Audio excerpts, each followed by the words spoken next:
પતિ કે જે દેખાય, પાના ફેરવતો હોય મેગેઝિનના કે કઈ સામે દેખાય તો કે પાવભાજી બનાવો. જે પહેલો વિચાર આવે કે હવે અત્યારે કોણ જાય શાક લેવા, તો કે પછી હાંડવો વઘારી દે, કે એ તો સવારથી આથવું પડે. તો છોલેપુરી બનાવો, ચણા તો પલાળવા પડે. ધીરે ધીરે ધીરે ધીરે એ દિશામાં લઈ જાય જ્યાં મેનુ તૈયાર છે. મનમાં નક્કી છે, પછી જ ફોન કર્યો છે, કદાચ અડધી તૈયારી થઈ ગઈ હશે. ઇન્ટરેસ્ટિંગ વાત એ છે કે પતિને આ ફોનની ચીડ છે, પત્નીને આ ફોનની આદત છે. સૌથી મજાની વાત એ છે કે જે ફોનની ચીડ છે ને એક દિવસ નહીં આવે તો શું કરશો, એ બહુ ઇમ્પોર્ટન્ટ છે. આપણે જે માણસ વિશે મેક્સિમમ ફરિયાદ કરીએ છીએ એ માણસ નહીં હોય તો રાહત થશે, અને જો નહીં થાય તો આપણે ફરિયાદ કેમ કરીએ છીએ? બે જણા સાથે સાથે ઘરડા થાય એનાથી સુંદર કદાચ બીજી કોઈ સંસ્કૃતિ જ નથી. ક્રિશ્ચિયાનિટી કહે છે કે ટિલ ડેથ પાર્ટ અસ, મરી જઈએ ત્યાં સુધી જોડે રહીશું. ઇસ્લામ કહે છે કબૂલ હૈ, લગ્ન માનું છું તારી સાથેના મહેર સાથે. હિન્દુ સંસ્કૃતિ એકમાત્ર એમ કહે છે કે 7મે પગલે 7 પગલા સાથે ચાલ્યા પછી આપણે મિત્રો બની જઈએ, લેટ્સ બીકમ ફ્રેન્ડ્સ. અને મિત્રો એટલે શું? જે તમને જેવા છો એવા સ્વીકારે. કોઈ દિવસ કોઈ ફ્રેન્ડને તમે ફરિયાદ કરતા જોયા છે? જે મોડા આવતા હોય ને એને માટે એવું કે એને અડધો કલાક વહેલો ટાઈમ આપજો, પણ કમ્પ્લેન ના કરે, સ્વીકારી લે કે એવા જ છે, છોડો. પણ એ છોડ્યા પછી પણ છોડતા નથી, એ મિત્ર છે.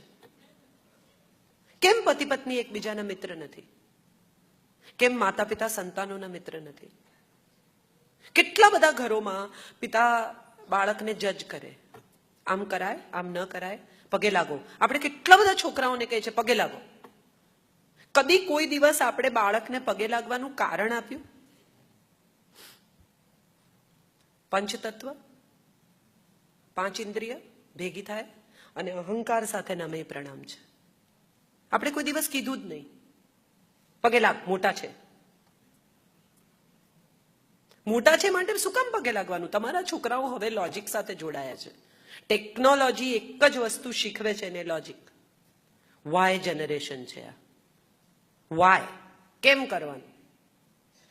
આપણે એમને કોઈ દિવસ કહેતા જ નથી. તિલક કરાવે, ના પાડે, નથી કરવું. કોઈ દિવસ આપણે એમને કહ્યું જ નથી કે આપણી આખી બોડીની કોન્શિયસનેસનું સેન્ટર છે. She just spoke about neurons and brain. આ આપણી આખા શરીરનું કોન્શિયસનેસનું આ સેન્ટર છે.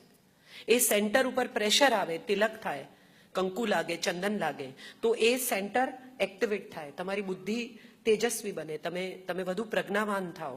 એવું આપણે શીખવતા જ નથી. કરો. કેટલા વર્ષો પહેલા, આજથી સદીઓ પહેલા જે માણસે મિત્રમાંથી ગુરુ થઈને ગીતા શીખવી, ગીતાનો કહેનારો પણ સંસારી ને સાંભળનારો પણ સંસારી, બંનેને એકથી વધારે પત્નીઓ, અને છતાંય વાત શું કરી તો કે કર્મ સંન્યાસની.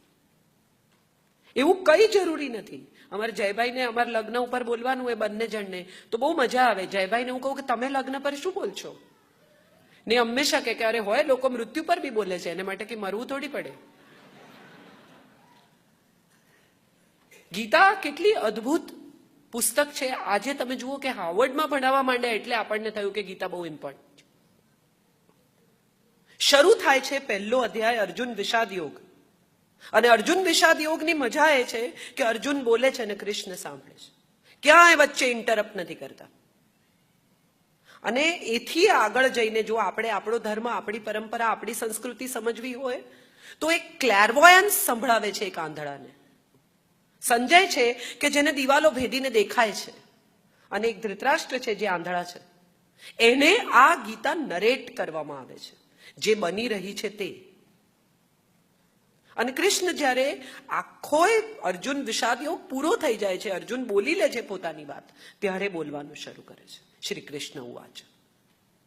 અને સાહેબ મજા જુઓ આપણી સંસ્કૃતિની, આપણી કથાઓની. જેમ મેં કહ્યું કે સ્ટોરી ટેલિંગ બહુ ઇમ્પોર્ટન્ટ છે. આજે હું મારી દીકરીને કે મારા બાળકને આ સ્ટોરી ટેલિંગ સ્વરૂપે ગીતા સંભળાવી શકું. ગીતા એ કોઈ માણસના મરી ગયા પછી વાંચવાનું પુસ્તક જ નથી. તમે કશું ઘરમાં લાવો ટેકનોલોજીથી ભરપૂર કોઈ સાધન અને એની સાથે એક મેન્યુઅલ આવે, એ મેન્યુઅલ વાંચ્યા વગર તમે પ્લગ ઇન કરો, ધડાકા થઈ જાય, કોઇલ બળી જાય, જે થવાનું એ પૂરું થાય, પછી તમે મેન્યુઅલ વાંચો એનો અર્થ નથી. આપણા દેશમાં ગીતા માણસના મરી ગયા પછી વાંચે છે. જે જીવન જીવવાની શૈલી છે, જે જીવન જીવવાનો રસ્તો છે, એને આપણે માણસના મરી ગયા પછી ઘેર વંચાવીએ છીએ અને એ બ્રાહ્મણ વાંચે છે. આપણે શું લેવા દેવા? ખાલી બેસાડી છે ગીતા ઘેર.